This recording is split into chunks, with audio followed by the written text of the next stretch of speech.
Another day, another basketball stories na naman ang pagkikwentuhan natin. At ngayon nga ay balitang pagkuhanan ng Los Angeles Lakers kay Dillon Brooks at ang balitang pag-trade na ng Golden State Warriors kay Jonathan Kuminga. Bagamat man nga napakaganda ng umpisa ng Lakers ngayong season ay may ilang mga trade rumors pa rin nga nagsilabasan ngayon patungkol sa kanilang team. At isa nga sa naibalitang trade na dapat nilang gawin ay ang pagkuha nila kay Dillon Brooks at Nick Richards mula sa Phoenix Suns na siyang magpapalakas pa ng gusto sa kanilang depensa gamit ang kanilang mga player na sina Rui Hachimura at Gabe Vincent.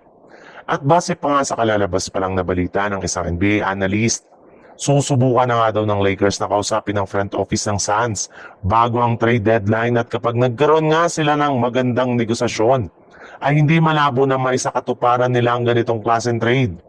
Maaari nga daw nila itong gawin sa pamamagitan ng isang 3-team trade. May pag-asa pa rin naman nga ang Lakers na mapalakas pang lalo ang kanilang lineup. At isa na nga daw yan sa mga kailangan nilang gawin para tuluyan na silang maging isang ganap na championship contender.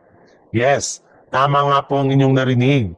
Target na nga na makipagnegosasyon ng Lakers upang sa ganon ay makuha nila si Brooks. Bagamat man nga meron tong alitan kay LeBron James ay hindi pa rin nga maikakaila na isa ito sa mga pinakamagaling na 3-and-D player ngayon na makakatulong sa Lakers.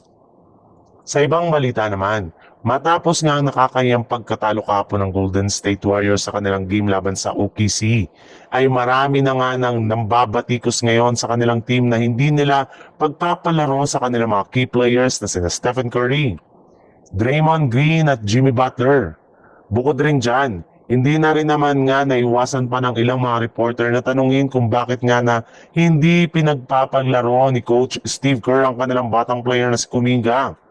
Para nga sa inyong kalaman, 7 magkakasunod na game na siyang hindi nakakapaglaro sa kanilang lineup at isang beses pa lang naman nga siyang ginagamit o binibigyan ng minuto sa kanilang last 10 games. Kaya ano na nga ang kalagayan ngayon ni Kuminga sa team? Well, ayon nga sa naging payag ni Coach Steve Kerr sa kanyang post-game interview sa media, balak nga daw sana nilang paglaruin si Kuminga sa kanilang game laban sa OKC ngunit last minute nga ay nagkaroon ito ng lower back injury na siyang rason bakit hindi pa rin siya nakakapaglaro.